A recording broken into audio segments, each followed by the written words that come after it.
Hello, welcome back. ഇന്ന് നമ്മൾ discuss ചെയ്യാൻ പോകുന്നത് 9th സ്റ്റാൻഡേർഡിലെ ബയോളജിയിലെ second term summative assessment model question പേപ്പറാണ്.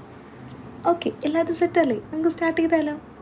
ഓക്കെ, ടോട്ടൽ 40 മാർക്കിനാണ്, 40 മാർക്സിനാണ് നമ്മളുടെ ക്വസ്റ്റ്യൻ പേപ്പർ വരുന്നത്. അപ്പോൾ അതിൽ ആദ്യത്തെ 4 ക്വസ്റ്റ്യൻ 1 to 4 ഓരോ മാർക്കിൻ്റെ ക്വസ്റ്റ്യൻ ആയിരിക്കും. അപ്പോൾ നമുക്ക് നോക്കിയാലോ. So first question, analyse the statement and reason and select the correct answer. Statement: hemoglobin is the pigment that present in red blood cell that helps in the transport of respiratory gases. Reason: each hemoglobin molecule can carry 4 oxygen molecules. Okay, അപ്പോൾ പ്രസ്താവനയും കാരണം തന്നിട്ടുണ്ട്. എന്നിട്ട് പ്രസ്താവന എന്താ പറയുന്നത്? ശ്വസനവാതകങ്ങളെ വഹിക്കാൻ സഹായിക്കുന്ന ചുവന്ന രക്തങ്ങളിൽ കാണുന്ന വർണ്ണ വസ്തുവാണ് ഹീമോഗ്ലോബിൻ, രക്തകോശങ്ങളിൽ എന്നൊക്കെ പറയാം. ഓക്കെ, പിന്നെ കാരണം അതിൽ പറഞ്ഞിട്ടുള്ളത് ഓരോ ഹീമോഗ്ലോബിൻ തന്മാത്രയ്ക്കും 4 ഓക്സിജൻ തന്മാത്രകളെ വഹിക്കാൻ കഴിയും. ഓക്കെ, ഇനി നമുക്കതിൻ്റെ ഓപ്ഷൻസ് നോക്കാം. ബോത്ത് എസ് സ്റ്റേറ്റ്മെൻറ്റും റീസണും കറക്റ്റാണ്. R is the correct explanation for S. Both S and R correct, but R is not the correct explanation for S. S is wrong, S is correct, R is wrong, S is wrong, R is right. Okay, അപ്പോൾ ഇതിൽ answer വരുന്നത് haemoglobin എന്തായാലും നമുക്കറിയാം, അത് red blood cell, ചുവന്ന രക്തകോശത്തിലുള്ള ഒരു വർണ്ണകമാണ്, ഒരു പിഗ്മെൻ്റാണ്. Red blood സെൽസിന് red colour കൊടുക്കുന്നത് നമ്മുടെ ഹീമോഗ്ലോബിൻ എന്ന് പറഞ്ഞ പ്രോട്ടീനാണ്.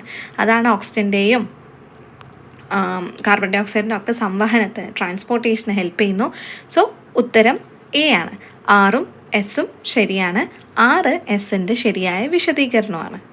ഓക്കെ, അപ്പോൾ അങ്ങനെ ആലോചിച്ചിട്ടാണ് നമ്മൾ എഴുതേണ്ടത്.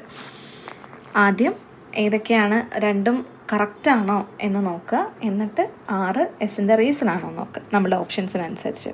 Then second question, find the correctly matched pair from the given options. Sternum എന്ന് പറഞ്ഞാൽ എന്താ? മാറല് പെക്ടറൽ ഗേർഡിൽ, സ്കള്ള്. അപ്പോൾ മാറല് തോൾവലയം, തലയോട്. അപ്പോൾ അതിൻ്റെയൊക്കെ കറക്റ്റ് മാച്ചായിട്ടുള്ള പെയറിനെ കണ്ടുപിടിക്കണം. എത്ര ബോൺസ് ആണെന്നാണ് നമ്മളോട് ചോദിച്ചിട്ടുള്ളത്. ചലനത്തിന് പിന്നിൽ ബിഹൈൻഡ് മൂവ്മെൻറ്റ്, ആ ചാപ്റ്ററിലാണ് ഈ ക്വസ്റ്റ്യൻ. സോ എ എന്ന് പറയുന്നത് സ്റ്റേണം ആണ്. സ്റ്റേണം നമുക്കറിയാം, സ്റ്റേണം ഒറ്റ ഒന്നേ ഉള്ളൂ, നമ്മുടെ മാറല് എന്ന് പറയുന്നത്, നമ്മുടെ റിബ്സിൻ്റെ അടുത്ത്. ഓക്കെ, അപ്പോൾ എ 3 ആണ്. പെക്ടറൽ ഗേർഡൽ, തോൾവലയം, തോളിലുള്ള എല്ലുകൾ എത്രയാണ്? 4 ആണ്. ഇടുപ്പിലെ എല്ലും തോളിലെ എല്ലും. ഓക്കെ, സോ 4, ഇടുപ്പിൽ 2, പെൽവിക് ഗേർഡൽ, പെക്ടറൽ ഗേർഡൽ, അങ്ങനെയൊക്കെ. നമ്മൾ ഒരു ക്വസ്റ്റ്യനാണ് ഡിസ്കസ് ചെയ്യുന്നത് ഇവിടെ മോഡലായിട്ട്. അപ്പോൾ എൻ്റെ മക്കൾ ചിന്തിക്കണം, ഇതിൻ്റെ വേറെ ടൈപ്പ് ഓഫ് ക്വസ്റ്റ്യൻസ് വന്നാൽ ഞാൻ എങ്ങനെ എഴുതും എന്നുള്ളതാണ്. ഇത് മാത്രമല്ല, ഇതുമായി ബന്ധപ്പെട്ട് ഇത് നമ്മൾ മോഡലാണ് ഡിസ്കസ് ചെയ്യുന്നത്. ഓക്കെ, ഞാൻ പറഞ്ഞ് മനസ്സിലാവുന്നില്ലേ? അപ്പോൾ നിങ്ങൾ ഇതുമായി ബന്ധപ്പെട്ട് ഇനി ചോദിക്കാൻ പറ്റുന്ന ക്വസ്റ്റ്യൻസും, അല്ലെങ്കിൽ ഇപ്പോൾ ഈ ഒരു സ്റ്റേണം ഇതിൻ്റെ എണ്ണം ചോദിച്ചു, അപ്പോൾ എണ്ണം ഇമ്പോർട്ടൻ്റ് ആണ്, അപ്പോൾ അതിൻ്റെ എണ്ണം ഓർത്ത് വെക്കണം. അങ്ങനെ നിങ്ങൾ നോട്ട് ചെയ്തിട്ട് പോകണേ. തലയോടിൽ എത്രയാണ്? നമ്മളുടെ സ്കള്ളിൽ 29 ബോൺസ് ഉണ്ട്. അപ്പോൾ correct answer will be B. A 3, B 1, C 2. Okay, ഇനി മൂന്നാമത്തെ ക്വസ്റ്റ്യൻ, സ്റ്റേറ്റ്മെൻറ്റ് 1, സ്റ്റേറ്റ്മെൻറ്റ് 2, സ്റ്റേറ്റ്മെൻറ്റ് 3, 3 പ്രസ്താവനകൾ തന്നിട്ടുണ്ട്. അതിനെക്കുറിച്ചിട്ടുള്ള കറക്റ്റ് ഓപ്ഷന് തിരഞ്ഞെടുക്കാൻ. സോ ഫസ്റ്റ് സ്റ്റേറ്റ്മെൻറ്റ് എന്താ പറയുന്നത്? Pancreatic amylase partially digest proteins. Pancreatic amylase പ്രോട്ടീനുകളെ ഭാഗികമായി ദഹിപ്പിക്കുന്നു. അമിലേസ് എന്ന് പറയുമ്പോൾ നമുക്ക് കാർബോഹൈഡ്രേറ്റിനെയാണ് ഓർക്കേണ്ടത്, അല്ലെങ്കിൽ സ്റ്റാർച്ചാണ് നമ്മളുടെ ഓർമ്മയിൽ വരേണ്ടത്. ഓക്കെ, പ്രോട്ടീനെ പ്രോട്ടിയേസ് അങ്ങനെയുള്ളവരാണ് ഡൈജസ്റ്റ് ചെയ്യൽ. അപ്പോൾ നിങ്ങൾ അങ്ങനെയൊക്കെ ആലോചിക്കണം ഒരു സ്റ്റേറ്റ്മെൻറ്റ് കിട്ടുമ്പോൾ. Then statement 2, mucus protects the stomach wall from the action of digestive juices. ദഹനരസങ്ങളുടെ പ്രവർത്തനത്തിൽ നിന്നും ആമാശയ ഭിത്തിയെ മ്യൂക്കസ് സംരക്ഷിക്കുന്നു. Yes, of course. കാരണം ഭയങ്കര കോൺസെൻട്രേറ്റഡ് ആയിട്ടുള്ള ഹൈഡ്രോക്ലോറിക് ആസിഡാണ് നമ്മളുടെ സ്റ്റൊമക്കിൽ ഉണ്ടാകുന്നത്. ബട്ട് ആ സ്റ്റൊമക്കിൻ്റെ വാൾസിനെ അത് ബാധിക്കാറില്ല. അതെന്തുകൊണ്ടാണ്? അവിടെ മ്യൂക്കസ് ഉള്ളതുകൊണ്ടാണ്. സോ ദിസ് സ്റ്റേറ്റ്മെൻറ്റ് കറക്റ്റാണ്. Statement 3, bile juice contain no enzyme. Yes, ബൈലിൽ എൻസൈമുകളില്ല. അപ്പോൾ ഇങ്ങനെ നോക്കുന്ന സമയത്ത് statement 2 and 3 are correct. Okay, അപ്പോൾ സി ആണ് നമ്മളുടെ answer. Then fourth question, region where the blastocyst gets implanted and grows. Blastocyst എന്ന് പറയുന്നത് നമുക്കറിയാം, ഫസ്റ്റ് ഫെർട്ടിലൈസേഷൻ, സ്പേമും എഗ്ഗും കൂടി ചേർന്നുള്ള ആ ഒരു ഫെർട്ടിലൈസേഷൻ പ്രോസസ്സ് കഴിഞ്ഞിട്ട് ഫസ്റ്റ് സൈഗോട്ട് ഉണ്ടാവും. സൈഗോട്ട് ഇങ്ങനെ സെൽ ഡിവിഷൻ നടന്നിട്ട് ബ്ലാസ്റ്റോസിസ്റ്റ് ആവും. ഈ ബ്ലാസ്റ്റോസിസ്റ്റ് ആണ് ഇംപ്ലാന്റ് ചെയ്യപ്പെടുന്നത്. എവിടെയാണ് ഇംപ്ലാന്റ് ചെയ്യുക? യെസ്, എൻഡോമെട്രിയത്തിലാണ്. എൻഡോമെട്രിയം നമ്മുടെ യൂട്രസ്, ഗർഭാശയത്തിൻ്റെ ആ ഒരു എൻഡോമെട്രിയത്തിലാണ് ഇത് സ്ഥാപിക്കുന്നത്, ഇംപ്ലാന്റേഷൻ നടക്കുന്നത്. ഈ ബ്ലാസ്റ്റോസിസ്റ്റ് ഇംപ്ലാന്റ് ചെയ്യും നമ്മളുടെ ഗർഭപാത്രത്തിൻ്റെ എൻഡോമെട്രിയത്തിൽ, ആ ഒരു വോളിൽ. ഓക്കെ, അപ്പോൾ ഇത്രയും ശരിയാണല്ലോ. Endometrium is the right answer. Then ഇനി വരുന്ന ക്വസ്റ്റ്യൻസിൽ 5 to 11 2 മാർക്കിൻ്റെ ക്വസ്റ്റ്യൻസ് ആണ്. 7 ക്വസ്റ്റ്യൻസ് ഉണ്ടാവും. സോ 5th ക്വസ്റ്റ്യൻ എന്താണ്? The cause of a disorder affecting the bones and muscles are given below. അപ്പോൾ അസ്ഥികളെയും പേശികളെയും ബാധിക്കുന്ന ഒരു രോഗമാണ് ഇവിടെ തന്നിട്ടുള്ളത്. Deficiency of protein, calcium and vitamin D. ഇതാണ് നമുക്ക് തന്നിട്ടുള്ളൊരു സ്റ്റേറ്റ്മെൻറ്റ്. ഇത് വെച്ചിട്ട് നമ്മൾ മനസ്സിലാക്കണം. എ ക്വസ്റ്റ്യൻ 2 സബ് ക്വസ്റ്റ്യൻസ് ഉണ്ട്. What is the disease or condition? What is the symptom of this disease or condition? Okay, അപ്പോൾ നമുക്ക് തന്നിട്ടുള്ള ഹിൻഡ് ഇത് ബോൺസിൻ്റെ മസിൽസിനോ വരുന്ന ഒരു ഡിസോർഡറാണ്, ഒരു രോഗമാണെന്ന് പറഞ്ഞു. അതിൽ ആ രോഗത്തിൻ്റെ ഒരു ഹിൻഡ് തന്നിട്ടുള്ളത് എന്താണ്? Deficiency of protein, calcium and vitamin D. Protein, calcium, vitamin D എന്നിവയുടെ കുറവ്, അതാണ് നമുക്ക് ആകെ തന്നിട്ടുള്ളത്. എന്നിട്ട് അവസ്ഥ ഏതാണ്, രോഗത്തിൻ്റെ ലക്ഷണം എന്താണ് എന്നാണ് ചോദിച്ചിട്ടുള്ളത്. Okay, of course 4 muscle and bone ഡിസീസസുകളാണ് നമ്മൾ പഠിച്ചിട്ടുള്ളത്. അതിൽ ഓസ്റ്റിയോപോറസിസ് ആണ് ഇവിടെ കൊടുത്തിട്ടുള്ളത്. Okay, osteoporosis bone parts are destroyed. അതിൻ്റെ ആ ഒരു സിംറ്റംസ് എന്താണ്? അതിൻ്റെ ലക്ഷണം, bone parts are destroyed and the hardness of the bones is lost due to the formation of pores. എന്താണ്? അസ്ഥികളുടെ ഭാഗങ്ങൾ നശിപ്പിക്കപ്പെടുകയും സുഷിരങ്ങൾ രൂപപ്പെടുന്നത് കാരണം അസ്ഥികളുടെ കാഠിന്യം നഷ്ടപ്പെടുകയും ചെയ്യും. ഫ്രജൈലാവും, പെട്ടെന്ന് പൊട്ടിപ്പോവും. ഇതൊക്കെ ഓസ്റ്റിയോപോറസിസിൻ്റെ സിംറ്റംസ് ആണ്. ഓക്കെ, ഇങ്ങനെയാണ് നമ്മൾ എഴുതി കൊടുക്കേണ്ടത്. അപ്പോൾ deficiency of protein, calcium and vitamin D ഇതുമായിട്ട് റിലേറ്റ് ചെയ്യപ്പെട്ടിട്ടുള്ള ഏത് രോഗമാണ് നമ്മൾ പഠിച്ചിട്ടുള്ളതെന്നാണ് നമ്മൾ ആദ്യം ചിന്തിക്കേണ്ടത്. എന്നിട്ട് അതിൻ്റെ പേര്, അതിൻ്റെ സിംറ്റം, ലക്ഷണം എഴുതി കൊടുക്കുക. ഓക്കെ, ഇനി ഇതിൻ്റെ ഒരു ഓർ ക്വസ്റ്റ്യൻ ആണ്. അതിൽ ഓർ ക്വസ്റ്റ്യൻ എന്താ പറഞ്ഞിട്ടുള്ളത്? The characteristics of a disorder affecting the bones and muscles is given below. Again ഒരു ബോൺ അല്ലെങ്കിൽ അസ്ഥികളുടെയോ പേശികളെ ബാധിക്കുന്ന ഒരു രോഗത്തിൻ്റെ ക്യാരക്ടറിസ്റ്റിക്സ്, സവിശേഷത കൊടുത്തിട്ടുണ്ട്. ഏതാണ്? More common in women, cause severe pain and swelling in the joints. സ്ത്രീകളിൽ കൂടുതലായിട്ട് കാണപ്പെടുന്നു, സന്ധികളിൽ കഠിനമായ വേദനയും നീർക്കെട്ടുണ്ടാക്കുന്നു. അപ്പോൾ ഇതാണ് നമുക്ക് തന്നിട്ടുള്ള ക്യാരക്ടറിസ്റ്റിക്സ്, സവിശേഷത. ഇത് നമ്മൾ മനസ്സിലാക്കണം. ഇത് ഏത് ഡിസീസാണ്, ഇതിൻ്റെ കോസ് എന്താണ്, കാരണം എന്താണെന്നാണ്. നേരത്തെ ചോദിച്ചത് അതിൻ്റെ ലക്ഷണമായിരുന്നു, ഇപ്പോൾ ചോദിച്ചിട്ടുള്ളത് അതിൻ്റെ കാരണമാണ്. ഓക്കെ, അപ്പോൾ നമ്മൾ ചോദ്യം നന്നായിട്ട് വായിച്ചിട്ട് വേണം എഴുതാൻ. കാരണവും സവിശേഷതയും ലക്ഷണവും ഒക്കെ ഡിഫറെൻ്റാണ്. ഓക്കെ, അപ്പോൾ ഈ രോഗാവസ്ഥ എന്താണ്? ഓഫ് കോഴ്സ് റുമറ്റോയിഡ് ആർത്രൈറ്റിസ് ആണ്. യെസ്, ഇത് in some people the body's immune system destroys the cartilage and synovial membrane. അതാണ് ഈ ഒരു ഡിസീസിൻ്റെ കാരണം. എന്താണ്? ചില ആളുകളിൽ ശരീരത്തിൻ്റെ രോഗപ്രതിരോധ സംവിധാനം തരുണാസ്ഥിയെയും സന്ധികലയെയും നശിപ്പിക്കുന്നു. ഓക്കെ, സൈനോവിയൽ മെംബ്രെയിൻ, അല്ലെങ്കിൽ നമുക്ക് തരുണാസ്ഥിയെയും സൈനോവിയൽ മെംബ്രെയിനെയും നശിപ്പിക്കുന്നു, സൈനോവിയൽ സ്തരത്തെയും നശിപ്പിക്കുന്നു എന്നൊക്കെ നമുക്ക് എഴുതി കൊടുക്കാം. ഓക്കെ, അപ്പോൾ റുമറ്റോയിഡ് ആർത്രൈറ്റിസ് ആണ്. ഇത് നമ്മളുടെ ഇമ്മ്യൂൺ സിസ്റ്റം, നമ്മുടെ രോഗപ്രതിരോധ സംവിധാനം തന്നെ നമ്മളുടെ തരുണാസ്ഥിയെയും സൈനോവിയൽ കലകളെയും അല്ലെങ്കിൽ സൈനോവിയൽ മെംബ്രെയിനെയും കാർട്ടിലേജിനെയും ഒക്കെ നശിപ്പിക്കുന്ന ഒരു അവസ്ഥയാണ്. ഇനി ഒരു ടേബിൾ തന്നിട്ടുണ്ട്, കംപ്ലീറ്റ് ദ ഫോളോയിങ് ടേബിൾ. അതിൽ കോമ്പണൻറ്റും അതിൻ്റെ പോസിബിൾ ഡിസീസസും ആണ് തന്നിട്ടുള്ളത്. അപ്പോൾ ഗ്ലൂക്കോസ് അതിൻ്റെ പോസിബിൾ ഡിസീസസ്. ഓക്കെ, ഇത് നമ്മൾ പഠിച്ചിട്ടുള്ളത് യൂറിനിലാണ് കാണുന്നത്.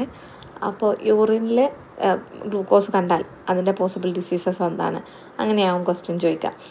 അപ്പോൾ ഗ്ലൂക്കോസ് ആണെങ്കിൽ അതിൻ്റെ പോസിബിൾ ഡിസീസ് എന്താണ്?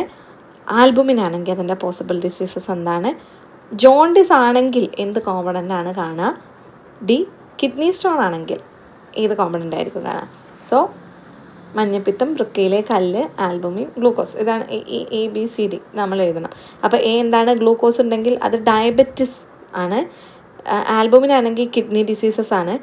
ജോണ്ടിസ് ആണെങ്കിൽ ബിലിറൂബിൻ ആണ്. കിഡ്നി സ്റ്റോൺ ആണെങ്കിൽ കാൽഷ്യം ഓക്സലേറ്റ് ക്രിസ്റ്റൽസിൻ്റെ പ്രസൻസ് കൊണ്ടാണ് കിഡ്നി സ്റ്റോൺ ഉണ്ടാകുന്നത്. അതുതന്നെ നമ്മൾ എഴുതി കൊടുക്കണം. ഓക്കെ, കാൽഷ്യം ഓക്സലേറ്റിൻ്റെ ക്രിസ്റ്റലുകൾ ഉണ്ടായ വൃക്കയിലെ കല്ല്, ബിലിറൂബിനായ മഞ്ഞപ്പിത്തം, ആൽബുമിൻ ആണെങ്കിൽ വൃക്കാരോഗം, ഗ്ലൂക്കോസ് ആണെങ്കിൽ പ്രമേഹം. ഓക്കെ, ഇനി അടുത്ത question. It is essential to drink sufficient water and urinate promptly justify the statement. അപ്പോൾ എന്താ പറഞ്ഞിട്ടുള്ളത്? ആവശ്യത്തിന് വെള്ളം കുടിക്കുന്നതും കൃത്യസമയത്ത് മൂത്രം ഒഴിക്കുന്നതും അത്യാവശ്യമാണ്. ഈ ഒരു പ്രസ്താവനയെ സാധൂകരിക്കാനാണ് പറഞ്ഞിട്ടുള്ളത്. വി ഓൾ നോ, നമ്മളെപ്പോഴും കേൾക്കുന്നതാണ് വെള്ളം കുടിക്കണം, പ്രോപ്പറായിട്ട് യൂറിനേറ്റ് ചെയ്യണം എന്നൊക്കെയുള്ളത്.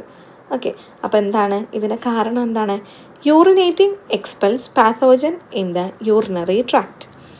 Not urinating for a long time will prevent the possibility of expelling bacteria that may be found in the urinary tract. This can cause infection in the inner layer of the bladder and lead to serious kidney diseases. Drinking enough water and urinating on time are necessary to avoid urinary tract infection. മലയാളത്തിൽ നമ്മൾ എഴുതുകയാണെങ്കിൽ, മൂത്രം ഒഴിക്കുന്നത് മൂത്രനാളിയിലെ രോഗകാരികളെ പുറന്തള്ളുന്നു. ദീർഘനേരം മൂത്രം ഒഴിക്കാതിരിക്കുന്നത് മൂത്രനാളിയിൽ ഉണ്ടാകാൻ സാധ്യതയുള്ള ബാക്ടീരിയകളെ പുറന്തള്ളുന്നതിനായിട്ടുള്ള സാധ്യത ഇല്ലാതാക്കും.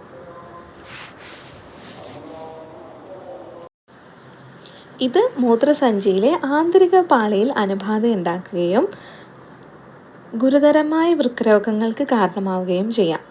മൂത്രനാളിയിലെ അണുബാധ ഒഴിവാക്കാൻ ആവശ്യത്തിന് വെള്ളം കുടിക്കുന്നതും കൃത്യസമയത്ത് മൂത്രം ഒഴിക്കുന്നതും അത്യാവശ്യമാണ്. ഓക്കെ, ഇതാണ് നമ്മൾ എഴുതി കൊടുക്കേണ്ടത്. ഓക്കെ, ഇനി 7ാമത്തെ ക്വസ്റ്റ്യൻ. ഒരു ഡയഗ്രാം തന്നിട്ടുണ്ട്. ഇത് നമ്മളുടെ ഫസ്റ്റ് ചാപ്റ്ററിൽ നിന്നാണ്. അപ്പോൾ നമ്മൾ ഓർക്കുക, ഫസ്റ്റ് ചാപ്റ്ററിൽ നിന്നും ഒരു 20 to 25% ക്വസ്റ്റ്യൻസ് വരും. അപ്പോൾ ഈ ഒരു ഇമേജ് എന്തിൻ്റെ ഇമേജാണ് മക്കളെ? ദിസ് ഈസ് ക്ലോറോപ്ലാസ്റ്റ്, ഹരിതകണം. ഓക്കെ, എല്ലാവർക്കും ഓർമ്മയുണ്ടല്ലോ അല്ലേ? അപ്പോൾ ഈ ഹരിതകണത്തിലെ 2 പോർഷൻസ് നമുക്ക് മാർക്ക് ചെയ്തിട്ടുണ്ട്. ഈ ഒരു യെല്ലോ പോർഷനായിട്ടുള്ള സംഭവം എയും പിന്നെ ബിയും. അപ്പോൾ നമ്മളോട് പറഞ്ഞിട്ടുള്ളത് A, B എന്നിവ സൂചിപ്പിക്കുന്ന ഭാഗങ്ങൾ. What are the parts indicated by A and B? Second question, what is the characteristics of the parts indicated by A and B? അപ്പോൾ A and B ഭാഗങ്ങളുടെ പ്രത്യേകതയും അവയെ തിരിച്ചറിഞ്ഞിട്ട് പ്രത്യേകത എഴുതാൻ. അപ്പോൾ ഫസ്റ്റത്തെ ക്വസ്റ്റ്യൻ എന്താണ്? A സ്ട്രോമയാണ്, B ഗ്രാനയാണ്. സ്ട്രോമ എന്ന് പറയുന്നത് എന്താണ്? Stroma is the fluid portion that fills the chloroplast. ക്ലോറോപ്ലാസ്റ്റിൽ കാണുന്ന ദ്രാവക ഭാഗമാണ് എന്ത്? സ്ട്രോമ എന്ന് പറയുന്നത്. Grana thylakoids are the membranous sac located in the stroma. Grana is the stack of the membranous sac, thylakoids, located in the stroma. Chlorophyll is found in the grana. അപ്പോൾ ഗ്രാനയെ കുറിച്ചിട്ട് നമ്മൾ എഴുതുന്ന സമയത്ത് സ്ട്രോമയിൽ കാണുന്ന സ്ഥിരസഞ്ചികളുടെ അടുക്കാണ് ഗ്രാന. ഓക്കെ, സ്ട്രോമയിൽ കാണുന്ന ഒരു സ്ഥിരസഞ്ചിയാണ് thylakoid. ആ തൈലക്കോയിഡിൻ്റെ അടുക്കുകളാണ് ഗ്രാനയിലാണ് chlorophyll കാണപ്പെടുന്നത്. അപ്പോൾ 1 മാർക്കിൻ്റെ ക്വസ്റ്റ്യൻ ആകുമ്പോൾ നമുക്ക് അതിനെക്കുറിച്ചിട്ട് കൂടുതലൊന്നും എഴുതണ്ട. തൈലക്കോയിഡിൻ്റെ ഒരു സ്റ്റാക്കാണ് എഴുതാം, അല്ലെങ്കിൽ ക്ലോറോഫിൽ പ്രസൻ്റ് ആയിട്ടുള്ള പോർഷനാണെന്ന് എഴുതാം. ലൈറ്റ് ഫേസ് അവിടെയാണ് ഒക്കർ ചെയ്യുന്നത്, പ്രകാശ സംശ്ലേഷണത്തിൽ അല്ലെങ്കിൽ ഫോട്ടോസിന്തസിസിലെ ലൈറ്റ് ഫേസ് ഗ്രാനയിലാണ്. അങ്ങനെയൊക്കെ നമുക്ക് എഴുതാം ക്യാരക്ടറിസ്റ്റിക്സ് കേട്ടോ. 1 മാർക്കിൻ്റെ ആകുമ്പോൾ നിങ്ങൾക്ക് അറിയുന്നത് എല്ലാം എഴുതണമെന്നൊന്നുമില്ല, മാർക്കിനനുസരിച്ചിട്ട് എഴുതിയാൽ മതി. Then 8th question, various movements both visible and invisible to the naked eye as well as diverse adaptations for movements are in the living world are seen in the living world. Justify the statement. അപ്പോൾ സ്റ്റേറ്റ്മെൻറ്റിൽ justify ചെയ്യാൻ പറഞ്ഞു. അതിൻ്റെ കൂടെ നമ്മൾ movement of microorganism, movement of animals എന്നുള്ളവയെ focus ചെയ്തിട്ടാണ് നമ്മൾ നമ്മുടെ ആൻസർ എഴുതേണ്ടത്. എന്താണ് ഈ ഒരു സെൻറ്റൻസ് നമ്മളുടെ ടെക്സ്റ്റ് ബുക്കിൽ തന്നിട്ടുള്ളതാണ്. നഗ്ന നേത്രങ്ങൾ കൊണ്ട് ദൃശ്യമാവുന്നതും അല്ലാത്തതുമായ നിരവധി ചലനങ്ങളും അതിന് അനുകൂലമായ വ്യത്യസ്ത ചലനോപാധികളും ജീവലോകത്ത് കാണപ്പെടുന്നു. ഈ ഒരു പ്രസ്താവനയെ സാധൂകരിക്കാനാണ് പറയുന്നത്. സോ നമുക്ക് എന്തെഴുതാം? Movement in microorganisms. അപ്പോൾ ആ 2 ഹിൻസ് ആണല്ലോ നമുക്ക് തന്നിട്ടില്ല. അപ്പോൾ അതിനെക്കുറിച്ചിട്ടാണ് എഴുതേണ്ടത്. Movements in micro organism. Movements using flagella in bacteria, pseudopods in amoeba, and cilia in paramecium are the examples of diverse movements in microorganisms. Movements in animals. Movements in animals can be movement of body parts or the change in position of the body relative to the surroundings. Example: walking, running, jumping, movement of sperm, peristalsis, heartbeat, blood circulation, respiration. ഇതൊക്കെ ആനിമൽസിലെ മൂവ്മെൻറ്റ്സിൻ്റെ എക്സാമ്പിളാണ്. അപ്പോൾ നമുക്ക് മലയാളത്തിൽ എഴുതുകയാണെങ്കിൽ എങ്ങനെ എഴുതാം? Malayalam medium സ്റ്റുഡൻസിനെ സൂക്ഷ്മജീവികളുടെ ചലനം, ബാക്ടീരിയകളിലെ flagella ഉപയോഗിച്ചുള്ള ചലനം, അമീബയിലെ കപടപാദങ്ങൾ ഉപയോഗിച്ചിട്ടുള്ള ചലനം, പാരമീസിയത്തിലെ സീലി ഉപയോഗിച്ചിട്ടുള്ള ചലനം എന്നിവ സൂക്ഷ്മജീവികളിലെ വൈവിധ്യമാർന്ന ചലനങ്ങൾക്ക് ഉദാഹരണങ്ങളാണ്. മൃഗങ്ങളിലെ ചലനം ഒരു ശരീരഭാഗത്തിൻ്റെ ചലനമോ അല്ലെങ്കിൽ ചുറ്റുപാടുമായി താരതമ്യം ചെയ്യുമ്പോൾ ശരീരത്തിൻ്റെ സ്ഥാനത്തിലുള്ള മാറ്റമോ ആകാം. ഉദാഹരണങ്ങൾ: നടക്കുക, ഓടുക, ചാടുക, ബീജത്തിൻ്റെ ചലനം, പെരിസ്റ്റാൾസിസ്, ഹൃദയമിടിപ്പ്, രക്തചംക്രമണം, ശ്വാസോച്ഛ്വാസം, ഇതെല്ലാം ആനിമൽസിൽ കാണുന്ന മൂവ്മെൻറ്റ്സിൻ്റെ എക്സാമ്പിളാണ്. ഓക്കെ, അപ്പോൾ നമുക്ക് അങ്ങനെ എഴുതി കൊടുക്കാം. കൺഫ്യൂഷനൊന്നും ഇല്ലല്ലോ, സിമ്പിളാണ്. നെക്സ്റ്റ് ക്വസ്റ്റ്യൻ, ഒരു ഡയഗ്രാം തന്നിട്ടുണ്ട്. ഇതാണ് വില്ലസാണ്. അപ്പോൾ ഈ ഡയഗ്രാം റിലേറ്റ് ചെയ്തിട്ടാണ് നമ്മളുടെ question. What are the parts indicated by A and B? What are the simple nutrient components absorbed into the parts indicated by A and B? അപ്പോൾ എന്താണ് എ ബി എന്നിവ സൂചിപ്പിക്കുന്ന ഭാഗങ്ങൾ ഏതാണെന്നാണ് ആദ്യം ക്വസ്റ്റ്യൻ. എ എന്താ, B എന്താണെന്നാണ്. പിന്നെ എ ബി എന്നിവയിലേക്ക് ആഗിരണം ചെയ്യപ്പെടുന്ന ലഘു പോഷക ഘടകങ്ങൾ ഏതാ എന്നും ചോദിച്ചിട്ടുണ്ട്. ഓക്കെ, അപ്പോൾ ആദ്യം നമ്മൾ എ ആൻഡ് ബി എന്താണെന്ന് ഐഡൻറ്റിഫൈ ചെയ്യണം. എ കാപ്പിലറീസ് ആണ്, ബി ലാക്റ്റിയൽ ആണ്. ലാക്റ്റിയലിലോട്ട് അബ്സോർബ് ചെയ്യുന്ന ചെറുകണികകൾ എന്താണ്? It absorbs fatty acids and glycerol into the lymph. കാപ്പിലറീസോ it absorb glucose, fructose, galactose and amino acids. Okay, അപ്പോൾ ഇവർ രണ്ടുപേരും അബ്സോർബ് ചെയ്യുന്നത് ഡിഫറെൻ്റ് ആയിട്ടുള്ള ന്യൂട്രിയൻസ് ആണ്. അപ്പോൾ അതാണ് നമ്മൾ എഴുതി കൊടുക്കേണ്ടത്. അപ്പോൾ ആദ്യം മലയാളത്തിൽ നമ്മൾ എഴുതുമ്പോൾ രക്തലോമികകൾ, കാപ്പിലറീസ് മീൻസ് രക്തലോമിക, ദെൻ ലാക്റ്റിയൽ എന്ന് എഴുതി കൊടുക്കുക. എന്നിട്ട് ലാക്റ്റിയൽ ഫാറ്റി ആസിഡ്, ഗ്ലിസറോൾ ലിംഫിലേക്ക് ആഗിരണം ചെയ്യും. Capillaries glucose, fructose, lactose, amino acids എന്നിവയൊക്കെ ആഗിരണം ചെയ്യുന്നതാണ്. ഓക്കെ, അങ്ങനെയാണ് നമ്മൾ എഴുതി കൊടുക്കേണ്ടത്. Then next answer, arrange the stages the related to fertilization in the correct order. അപ്പോൾ നമ്മളുടെ ഫെർട്ടിലൈസേഷൻ്റെ കുറച്ച് സ്റ്റെപ്സ് ആണ് തന്നിട്ടുള്ളത്. അതിനെ കറക്റ്റായിട്ട് അറേഞ്ച് ചെയ്യണം. അപ്പോൾ A, sperm diffuses with ovum in the oviduct to form zygote. Sperm reaches the uterus from vagina through cervix. Sperm enters the oviduct. Sperm is present in the semen deposited in the vagina. അണ്ടവാഹിയിൽ വെച്ച് ബീജം അണ്ഡവുമായി സംയോജിച്ച് സിക്താണ്ഡം രൂപപ്പെടുന്നു. സെർവിക്സിലൂടെ ബീജം യോനിയിൽ നിന്ന് ഗർഭപാത്രത്തിലേക്ക് എത്തുന്നു. ബീജം അണ്ഡവാഹിനിയിൽ പ്രവേശിക്കുന്നു. യോനിയിൽ നിക്ഷേപിക്കപ്പെട്ട ശുക്ലത്തിൽ ബീജം അടങ്ങിയിരിക്കുന്നു. അപ്പോൾ നമുക്ക് എല്ലാവർക്കും അറിയാം, ഫസ്റ്റ് സ്പേം വജൈനയിൽ ഡെപ്പോസിറ്റ് ചെയ്യണം. അപ്പോൾ ഡി ആണ് ഫസ്റ്റത്തെ വരുന്നത്. പിന്നെ ബി ആണ് സെർവിക്സിലൂടെ അത് യൂട്രസിലെത്തിയിട്ടാണ് അത് ഓവിഡക്റ്റിലോട്ട് പോവുക, സി. Then A. അപ്പോൾ ഡി, ബി, സി, എ ഇതാണ് കേട്ടോ അതിൻ്റെ കറക്റ്റ് ഓർഡർ. അപ്പോൾ നമ്മൾ നന്നായിട്ട് ആലോചിച്ചിട്ട് എഴുതണേ.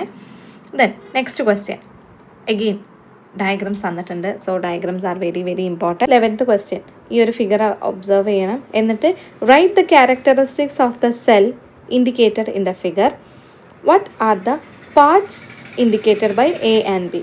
അപ്പോൾ എ ആൻഡ് ബി ഇൻഡിക്കേറ്റ് ചെയ്യുന്ന ഈ ഒരു സംഭവം എന്താണ് എന്ന് നമുക്കറിയാം. മസിൽ, പേശികോശത്തിൻ്റെ പിക്ചറല്ലേ ഇത് തന്നിട്ടുള്ളത്.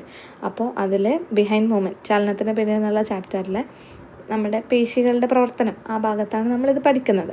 അപ്പോൾ right the characteristics of the cell indicated in the figure. അപ്പോൾ ഈ ഒരു കോശത്തിൻ്റെ സവിശേഷത എഴുതാൻ പറഞ്ഞിട്ടുണ്ട്. ഈ ഒരു പേശികോശം അല്ലെങ്കിൽ മസിൽ ടിഷ്യൂവിൻ്റെ പ്രത്യേകത എഴുതാൻ പറഞ്ഞു. പിന്നെ ആ എ എന്താ ബി എന്താണെന്നാണ് എഴുതാൻ പറഞ്ഞിട്ടുള്ളത്. സോ ഈ ഒരു സെല്ലിൻ്റെ ക്യാരക്ടറിസ്റ്റിക്സ് എന്താണ്? Ability to contract and return to normal state, presence of nucleus and most cell organelles. സങ്കോചിക്കാനും സാധാരണ നിലയിലേക്ക് തിരിച്ചെത്താനുള്ള കഴിവ്. സങ്കോചിക്കും പൂർവ്വസ്ഥിതി പ്രാപിക്കും, സങ്കോചിക്കും പൂർവ്വസ്ഥിതി പ്രാപിക്കും. അങ്ങനെ കൺട്രാക്ട് ചെയ്യുന്നു, റിട്ടേൺ ചെയ്യുന്നു. ഇതാണല്ലോ നമ്മളുടെ മസിൽ ടിഷ്യൂവിൻ്റെ ഒരു പ്രത്യേകത, പേശികോശത്തിൻ്റെ. അപ്പോൾ അതാണ് നമ്മൾ എഴുതി കൊടുക്കേണ്ടത്. സവിശേഷതയാണ് ചോദിച്ചിട്ടുള്ളത്, ക്യാരക്ടറിസ്റ്റിക്സ്. പിന്നെ അതിൽ ന്യൂക്ലിയസ് ഉണ്ട്, മിക്ക കോശാംഗങ്ങളും ഉണ്ട്. അപ്പോൾ അത് നമുക്ക് എഴുതി കൊടുക്കാം. പിന്നെ എ എന്താ ബി എന്താന്ന് ചോദിച്ചിട്ടുണ്ട്. എ ആക്റ്റിനാണ്, ബി മയോസിനാണ്. ഇനി 3 മാർക്കിൻ്റെ ക്വസ്റ്റ്യൻസ് ആണ്. അപ്പോൾ എഗെയിൻ ഒരു പിക്ചർ തന്നിട്ടുണ്ട്. ഇതൊരു മസിൽ ടിഷ്യൂ തന്നെയാണ്. What is the muscle indicated in the image? What are the characteristics of this muscle? അപ്പോൾ ഫസ്റ്റത്തെ ക്വസ്റ്റ്യൻ 1 മാർക്കും സവിശേഷത, ആ മസിലിൻ്റെ സവിശേഷത എഴുതുന്നതിന് 2 മാർക്കാണ് ചോദിച്ചിട്ടുള്ളത്. അപ്പോൾ ആദ്യം നമ്മൾ ഇതിൻ്റെ പിക്ചർ ഐഡൻറ്റിഫൈ ചെയ്യണം. ഇത് ഏത് മസിൽ ടിഷ്യൂ ആണ്, ഏത് പേശി കോശമാണ് നമുക്ക് മനസ്സിലാക്കാൻ പറ്റണം. ഇത് ഹൃദയപേശി അല്ലെങ്കിൽ കാർഡിയാക് മസിലാണ്. ഇനി കാർഡിയാക് മസിലിൻ്റെ സവിശേഷത അല്ലെങ്കിൽ ക്യാരക്ടറിസ്റ്റിക്സ് ആണ് നമുക്ക് എഴുതി കൊടുക്കേണ്ടത്. Branched cell, presence of striations, branches are present, control of muscles according to desire is not possible. ഹൃദയപേശിയാണ്, ശാഖകളുള്ള കോശങ്ങളാണ്, കുറുകെ വരകളുടെ സാന്നിധ്യമുണ്ട്, ശാഖകളുണ്ട്, ഇഷ്ടാനുസരണം പേശികളെ നിയന്ത്രിക്കാൻ കഴിയില്ല. അപ്പോൾ അത് നിങ്ങൾ എഴുതി കൊടുക്കണം. അല്ലെങ്കിൽ ഇനി അടുത്ത സബ് ക്വസ്റ്റ്യൻ അല്ല, ഓർ ക്വസ്റ്റ്യൻ ചോദിച്ചിട്ടുള്ളതും ഒരു മസിൽ ടിഷ്യൂ തന്നെയാണ്. അതിൽ ഏത് മസിലാണ് ഇൻഡിക്കേറ്റ് ചെയ്യുന്നത് എന്ന് ചോദിച്ചിട്ടുണ്ട്. അതിൻ്റെ ക്യാരക്ടറിസ്റ്റിക്സും സവിശേഷതയും. അപ്പോൾ ഇത് സ്കെലറ്റൽ മസിലാണ്. സ്കെലറ്റൽ മസിൽസിൻ്റെ അസ്ഥിപേശിയുടെ പ്രത്യേകത എന്താണ്? Cylindrical cells, presence of striations, branches are not present, control of muscles according to desire is possible. Cylinder ആകൃതിയിലുള്ള കോശങ്ങളാണ്, കുറുകെ വരകളുടെ സാന്നിധ്യമുണ്ട്, ശാഖകൾ ഇല്ല, ഇഷ്ടാനുസരണം പേശികളെ നിയന്ത്രിക്കാൻ കഴിയും. നമുക്കറിയാം ഇൻവോളണ്ടറി ആൻഡ് വോളണ്ടറി മസിൽസ്, ഐച്ഛികം അനൈച്ഛിക പേശികളെ കുറിച്ചിട്ട് നമ്മൾ പഠിച്ചു. അപ്പോൾ അസ്ഥിപേശി ഐച്ഛിക പേശിയാണ്, ബാക്കി മൃദുല പേശിയും ഹൃദയപേശിയും കാർഡിയാക് മസിലും സ്മൂത്ത് മസിലും അനൈച്ഛികമാണ്, ഇൻവോളണ്ടറിയാണ്. ഓക്കെ. ദെൻ 13th ക്വസ്റ്റ്യനിൽ ഒരു കിഡ്നിയുടെ ഫിഗർ തന്നിട്ടുണ്ട്. അതിൽ അഗെയിൻ എ എന്താ ബി എന്താന്ന് ചോദിച്ചിട്ടുണ്ട്. What is the function of part B indicated by A and B? അതിൽ എൻ്റെയും ബീൻ്റെയും ഫങ്ഷനും ചോദിച്ചിട്ടുണ്ട്. അപ്പോൾ എ എന്താണ്? റീനൽ ആർട്ടറിയാണ്, ബി യൂറീറ്ററാണ്. ഓക്കെ. അപ്പോൾ നമുക്ക് എഴുതി കൊടുക്കണം. റീനൽ ആർട്ടറി എന്ന് പറഞ്ഞാൽ എന്താണ്? Tube that carries blood to the kidney, കിഡ്നിയിലോട്ട് ബ്ലഡ് കൊണ്ടുവരുന്നതാണ് ആർട്ടറി. യൂറീറ്റർ എന്ന് പറയുന്നത്, ഇനി റീനൽ ആർട്ടറി, റീനൽ വെയിൻ ആണെങ്കിൽ നമ്മൾക്ക് എന്ത് എഴുതണം? റീനൽ വെയിൻ ആണെങ്കിൽ കിഡ്നിയിൽ നിന്നും വൃക്കയിൽ നിന്നും ബ്ലഡ് കൊണ്ടുപോകുന്നത് ആണ് renal vein. Renal artery the tube that carries blood to the kidney. അത് നമുക്ക് പ്രോപ്പറായിട്ട് അതിൽ മനസ്സിലാവും, നമ്മുടെ ക്വസ്റ്റ്യൻ പേപ്പറിൽ തന്നിട്ടുണ്ടാവും കേട്ടോ. ഇനി യൂറീറ്റർ. യൂറീറ്റർ എന്താണ്? The part that carries urine to the bladder. ബ്ലാഡറിലോട്ട് മൂത്രം കൊണ്ടുപോകുന്ന ആളാണ് യൂറീറ്റർ. അപ്പോൾ റീനൽ ആർട്ടറി വൃക്കാധമനിയാണ്, വൃക്കാശീര യൂറിനറി വെയിൻ, റീനൽ വെയിൻ ഉണ്ട്. അതാണെങ്കിൽ നമ്മൾ അതിനെക്കുറിച്ചിട്ടും എഴുതി കൊടുക്കണം. പിന്നെ ബി മൂത്രവാഹിയാണ്. വൃക്കാധമനി വൃക്കകളിലേക്ക് രക്തം എത്തിക്കുന്ന കുഴലാണ്. മൂത്രവാഹി മൂത്രസഞ്ചിയിലേക്ക് എത്തിക്കുന്ന ഭാഗമാണ്. അപ്പോൾ അത് നോക്കിയിട്ട് അനലൈസ് ചെയ്യുക. പിന്നെ അതിൻ്റെ ഒരു ഓർ ക്വസ്റ്റ്യൻ ആയിട്ട് വരുന്നത് പാർട്ട് ഓഫ് നെഫ്രോൺ ക്യാരക്ടറിസ്റ്റിക്സ്. നെഫ്രോണിൻ്റെ ഭാഗങ്ങൾ തന്നിട്ടുണ്ട്. അതിൽ എ പോർഷൻ ബ്ലാങ്ക് ആണ്, നമ്മൾ ആഡ് ചെയ്ത് കൊടുക്കണം. അതിൻ്റെ ക്യാരക്ടറിസ്റ്റിക്സ് എന്ന് പറയുന്നത് network of fine capillaries inside the Bowman's capsule. Bowman's ക്യാപ്സ്യൂളിൻ്റെ ഉള്ളിലുള്ള സൂക്ഷ്മ ലോമികാജാലം. ഓഫ് കോഴ്സ് നമുക്കറിയാം, ഇറ്റ്സ് ഗ്ലോമർലെസ്. ഇനി ബൊമാൻസ് ക്യാപ്സ്യൂൾ എന്താ? Bowman's capsule is double walled cup like part at one end of the nephron. നെഫ്രോണിൻ്റെ ഒരറ്റത്തുള്ള ഇരട്ട ഭിത്തിയുള്ള കപ്പ് പോലെയുള്ള ഭാഗമാണ് ബൊമാൻസ് ക്യാപ്സ്യൂൾ. പിന്നെ റീനൽ ട്യൂബ്യൂൾ. റീനൽ ട്യൂബ്യൂളിൻ്റെ സവിശേഷത എന്താണ്? Characteristics a long tube connecting the Bowman's capsule and the collecting tube. Collecting tube ട്യൂബ്യൂളിനെയും അതായത് ശേഖരണ നാളിയെയും ബൊമാൻസ് ക്യാപ്സ്യൂളിനെയും ബന്ധിപ്പിക്കുന്ന നീണ്ട കുഴലാണ്. അവ രണ്ടാളും കണക്ട് ചെയ്യുന്ന ആ ട്യൂബാണ് റീനൽ ട്യൂബ്യൂൾ എന്ന് പറയുന്നത്. ഓക്കെ, സിമ്പിളാണ്. പിന്നെയുള്ളത് what are the various pathways through which substance from external environment enter the cytoplasm of plant cell. Plant സെല്ലിൽ ഒരു സസ്യകോശത്തിലോട്ട് പുറത്തു നിന്നും ബാഹ്യ പരിസ്ഥിതിയിൽ നിന്നും എങ്ങനെയാണ് പദാർത്ഥങ്ങൾ ഉള്ളിലോട്ട് വരുന്നത് എന്നാണ് ചോദിച്ചിട്ടുള്ളത്. Okay, through cell wall, through space between cells, through cytoplasmic pathway called plasmodesmata which connect adjacent cells from one cell to another through plasma membrane. Okay, അപ്പോൾ 3-4 വഴി കൂടെ നമുക്ക് എന്ത് ചെയ്യാൻ പറ്റും? പദാർത്ഥങ്ങൾ, സബ്സ്റ്റൻസ് എക്സ്റ്റേണൽ എൻവയോൺമെൻറ്റിൽ നിന്ന്, ബാഹ്യ പരിസ്ഥിതിയിൽ നിന്നും സെല്ലിൻ്റെ ഉള്ളിലോട്ട് എത്തും. കോശഭിത്തിയിലൂടെ, കോശങ്ങൾക്കിടയിലുള്ള സ്ഥലത്തിലൂടെ, തൊട്ടടുത്തുള്ള കോശങ്ങളെ ബന്ധിപ്പിക്കുന്ന പ്ലാസ്മോഡെസ്മാറ്റ എന്ന കോശദ്രവ്യ പാതകളിലൂടെ, ഒരു കോശത്തിൽ നിന്നും മറ്റൊന്നിലേക്ക് പ്ലാസ്മ സ്ഥലത്തിലൂടെ, ഇത്രയും രീതികളിൽ പദാർത്ഥത്തിന് വരാൻ പറ്റും, സബ്സ്റ്റൻസിനെ എൻ്റർ ചെയ്യാൻ പറ്റും. Okay, then observe the figure and answer the question below. ഈ ഫിഗർ എന്താണ്? ഇത് ധമനിയുടെ പിക്ചറാണ്, ആർട്ടറിയുടെ പിക്ചറാണ് കേട്ടോ. അപ്പോൾ what is the blood vessel indicated in the figure? What are the characteristics of the blood vessel indicated in the figure?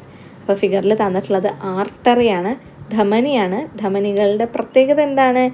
Thick elastic walls carry blood from the heart. Blood flows at high pressure and speed. Valves are not found.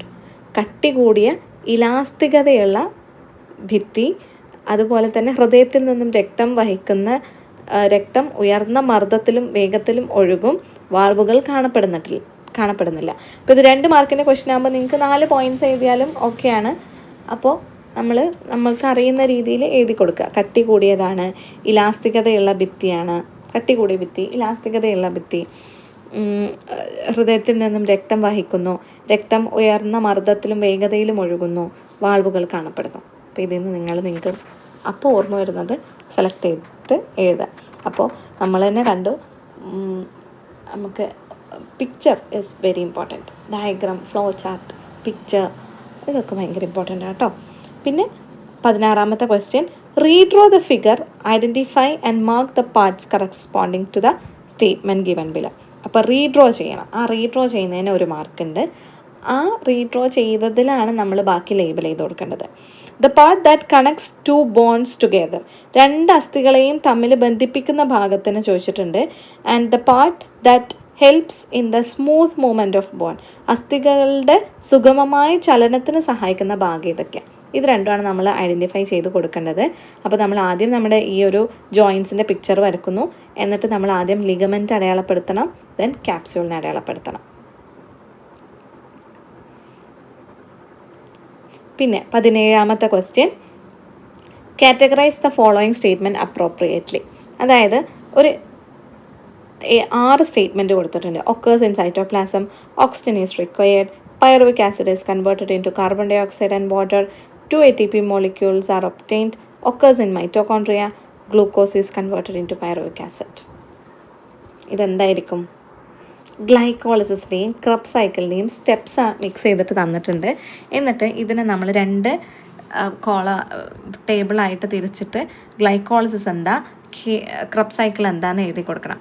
Okay, കോശദ്രവ്യത്തിൽ നടക്കുന്നു, oxygen ആവശ്യമാണ്, pyruvic acid carbon dye ഓക്സൈഡും ജലവുമായി മാറുന്നു, 2 ATP തന്മാത്രകൾ ലഭ്യമാകുന്നു, മൈറ്റോകോൺട്രിയയിൽ നടക്കുന്നു, ഗ്ലൂക്കോസിനെ pyruvic ആസിഡാക്കി മാറ്റുന്നു. ഇതാണ് നമ്മളുടെ statements. അപ്പോൾ ആ സ്റ്റേറ്റ്മെൻറ്റിനനുസരിച്ചിട്ട് നമുക്ക് എഴുതാൻ പറ്റണം. അപ്പോൾ ആൻസർ നോക്കുന്ന സമയത്ത് ADE ഇവർ ഗ്ലൈക്കോളിസിൻ്റെ സ്റ്റേറ്റ്മെൻറ്റ്സ് ആണ്. BCF ഇത് ക്രബ് സൈക്കിളിൻ്റെയാണ് കേട്ടോ. അപ്പോൾ എൻ്റെ മക്കൾ എല്ലാം വായിച്ച് നോക്കിയിട്ട് നിങ്ങൾക്ക് മനസ്സിലാവുന്നത്, നിങ്ങൾക്ക് ഇങ്ങനെ ഒക്കേഴ്സ് ഇൻ സൈറ്റോപ്ലാസം, അപ്പോൾ ക്രബ് സൈക്കിളാണോ ഗ്ലൈക്കോളിസിസ് ആണോ സൈറ്റോപ്ലാസത്തിലൊക്കെ ചെയ്യുന്നത്? ഗ്ലൈക്കോളിസിസ് ആണ്. അപ്പോൾ G എന്ന് എഴുതി കൊടുക്കുക. എന്നിട്ട് ഒന്നിൻ്റെ നേരെ ഓക്സിജൻ ഈസ് റിക്വയർഡ്, അത് ക്രബ് സൈക്കിളാണ്, അപ്പോൾ K എന്ന് എഴുതുക. എന്നിട്ട് അതിനെ 2 ടേബിളാക്കിയിട്ട് 2 കോളത്തിൽ എഴുതി കൊടുക്കുക. ഓക്കെ, ദെൻ ലാസ്റ്റ് ക്വസ്റ്റ്യൻ 4 മാർക്കിൻ്റെ ക്വസ്റ്റ്യൻ ആയിരിക്കും. അതിൽ write the stages and process of urine formation. മൂത്രരൂപീകരണത്തിൻ്റെ സ്റ്റേജസും ഘട്ടങ്ങളും അതിൻ്റെ പ്രോസസ്സും എഴുതി കൊടുക്കാനാണ്. അപ്പോൾ 3 ഘട്ടത്തിലായിട്ടാണ് 3 സ്റ്റേജിലായിട്ടാണ് നമ്മളുടെ യൂറിൻ ഫോർമേഷൻ നടക്കാറ്. Ultrafiltration, reabsorption, secretion. Ultrafiltration സൂക്ഷ്മരിക്കൽ എന്താണ്? When blood flows through the glomerulus, it undergoes ultrafiltration through the pores. As a result, a fluid called glomerular filtrate is formed. The high pressure caused by the difference in diameter between the afferent and efferent vessels helps in this process. Reabsorption രണ്ടാമത്തെ step. As the glomerular filtrate flows through the renal tubule to the collecting tube, essential substances are reabsorbed into the blood from it. Secretion മൂന്നാമത്തെ stage. Some components that remain in excess in the blood are secreted into the renal tubule. The fluid that flows from the collecting tubule to the pelvis is urine. അപ്പോൾ 3 step. സൂക്ഷ്മരിക്കൽ, പുനരാകിരണം, ശ്രവണം. സൂക്ഷ്മരിക്കൽ രക്തം ഗ്ലോമറുലസിലൂടെ ഒഴുകുമ്പോൾ അതിലെ സുഷിരങ്ങളിലൂടെ സൂക്ഷ്മ അരിക്കലിന് വിധേയമാകുന്നു. ഇതിൻ്റെ ഫലമായിട്ട് glomerular filtrate എന്ന ദ്രാവകം രൂപപ്പെടുന്നു. അഫറൻറ്റ് വെസലിൻ്റെയും ഇഫറൻറ്റ് വെസലിൻ്റെയും വ്യാസവ്യത്യാസം മൂലമുണ്ടാകുന്ന ഉയർന്ന മർദ്ദം ഈ പ്രക്രിയയെ സഹായിക്കുന്നു. പുനരാകിരണം ആണ് രണ്ടാമത്തെ പ്രക്രിയ. ഗ്ലോമറുലാർ ഫിൽട്രേറ്റ് വൃക്കാനളികകളിലൂടെ ശേഖരണ നാളിയിലേക്ക് ഒഴുകുമ്പോൾ അതിൽ നിന്നും ആവശ്യ വസ്തുക്കളെ രക്തത്തിലേക്ക് പുനരാകിരണം ചെയ്യുന്നു. ശ്രവണം രക്തത്തിൽ അധികമായി അവശേഷിക്കുന്ന ചില ഘടകങ്ങൾ വൃക്കാനളികകളിലേക്ക് സ്രവിക്കപ്പെടുന്നു. ശേഖരണ നാളിയിൽ നിന്ന് പെൽവിസിലേക്ക് ഒഴുകിയെത്തുന്ന ദ്രാവകമാണ് മൂത്രം. അപ്പോൾ കളക്റ്റിംഗ് ഡക്റ്റ് ശേഖരണനാളി എത്തുമ്പോഴേക്കും അത് യൂറിനായിരിക്കും. ഒരിക്കലും നമ്മൾ അൾട്രാ ഫിൽട്രേഷന് നടന്നിട്ടുള്ള, അതില്ലെങ്കിൽ ബൊമാൻസ് ക്യാപ്സ്യൂളിൽ നിന്ന് റീനൽ ട്യൂബ്യൂളിലോട്ട് പോകുന്ന ആളെ നമ്മൾ മൂത്രം അല്ലെങ്കിൽ യൂറിൻ എന്ന് വിളിക്കാൻ പറ്റില്ല. It is always glomerular filtrate. നമ്മുടെ ബോഡിക്ക് ആവശ്യമുള്ളത് ആവശ്യമില്ലാത്ത ഒരുപാട് സബ്സ്റ്റൻസ് അതിലുണ്ട്. അപ്പോൾ നമ്മൾ അതിനെ യൂറിൻ എന്ന് ഒരിക്കലും വിളിക്കാൻ പറ്റില്ല. ഈ സെക്രീഷൻ ഒക്കെ അങ്ങോട്ട് സെക്രീറ്റ് ചെയ്ത് റീഅബ്സോർബ് ചെയ്തൊക്കെ കഴിയുമ്പോഴാണ് പ്രോപ്പർ യൂറിൻ ഉണ്ടാകുന്നത്. ഇനി അതിനൊരു ക്വസ്റ്റ്യൻ ഉണ്ടായിരിക്കും. എസ്എ ക്വസ്റ്റ്യൻ ആണ് ഈ ഒരു 4 മാർക്കിൻ്റെ ക്വസ്റ്റ്യൻ. അപ്പോൾ അതിൻ്റെ ഒരു ക്വസ്റ്റ്യനും കൂടെ ഉണ്ടാവും. അതെന്താണെന്ന് വെച്ചാൽ, what are the concept or ideas that should be included in A pamphlet prepared about kidney transplantation. അപ്പോൾ ഒരു വൃക്ക മാറ്റിവെക്കലുമായി ബന്ധപ്പെട്ട് തയ്യാറാക്കുന്ന ലഘുലേഖയിൽ ഉൾപ്പെടുത്തേണ്ട ആശയങ്ങൾ. അപ്പോൾ അതിൻ്റെ സൂചന തന്നിട്ടുണ്ട്. അപ്പോൾ സൂചന തന്നാൽ പിന്നെ ആ സൂചനനെ ബേസ് ചെയ്തിട്ടാണ് കേട്ടോ നമ്മൾ എഴുതേണ്ടത്. Donor, preparation, surgery, post surgery. ഈ 4 കാര്യത്തിനെ കുറിച്ചിട്ടാണ് നമ്മൾ എഴുതേണ്ടത്. അപ്പോൾ ആരാണ് ഒരു കിഡ്നി ട്രാൻസ്പ്ലാന്റേഷന് ഏബിൾ ആയിട്ടുള്ള ഡോണർ? ആർക്കൊക്കെ കിഡ്നി കൊടുക്കാൻ പറ്റും? The donor must be a person in perfect health or a person who died in an accident or otherwise while in perfect health. Blood group matching, tissue matching and cross matching should be done as preparatory measure. ഓക്കെ, അങ്ങനെയാണ് നമ്മൾ prepare ചെയ്യേണ്ടത്. ദെൻ സർജറിയുടെ സമയത്ത് the blood vessels and ureter of the kidney taken from the donor are matched with those of the recipient. Last post surgery നമ്മൾ ചെയ്യേണ്ടത് immunosuppressive drugs are used after the surgery. Follow up examinations are necessary. അപ്പോൾ ദാതാവ് എന്ന് പറയുന്നത് പൂർണ്ണ ആരോഗ്യവാനായ ഒരാളോ പൂർണ്ണ ആരോഗ്യവാനായിരിക്കെ അപകടത്തിൽപ്പെട്ടോ മറ്റോ മരണപ്പെട്ട ആളോ ആയിരിക്കണം. രക്തഗ്രൂപ്പ് matching, tissue matching, cross matching എന്നിവ മുന്നൊരുക്കമായി നടത്തണം. ഇനി എങ്ങനെയാണ് ശസ്ത്രക്രിയ? ദാതാവിൽ നിന്നെടുത്ത വൃക്കയുടെ രക്തക്കുഴലുകളും മൂത്രവാഹിയും സ്വീകർത്താവിൻ്റേതുമായി യോജിപ്പിക്കുന്നു. ശസ്ത്രക്രിയയ്ക്ക് ശേഷം പ്രതിരോധത്തെ മന്ദീഭവിപ്പിക്കുന്ന മരുന്നുകൾ ഉപയോഗിക്കേണ്ടി വരുന്നു. തുടർ പരിശോധന ആവശ്യമാണ്. ഇതാണ് നമ്മളുടെ ഒരു മോഡൽ ക്വസ്റ്റ്യൻ പേപ്പറിൽ നിങ്ങൾക്ക് 18 ക്വസ്റ്റ്യൻസ്, അതിൽ ക്വസ്റ്റ്യൻസ് വരുന്ന ക്വസ്റ്റ്യൻസ് ഉണ്ടാവും, ഡയഗ്രംസ് വരുന്ന ക്വസ്റ്റ്യൻസ് ഉണ്ടാവും, ടേബിളാർ ക്വസ്റ്റ്യൻസ് ഉണ്ടാകും. അപ്പോൾ നിങ്ങൾ കോൺഫിഡൻസോടെ റിലാക്സ് ആയിട്ട് എക്സാം എഴുതുക. Thank you for watching. If you have any doubt, just comment below and all the best everybody.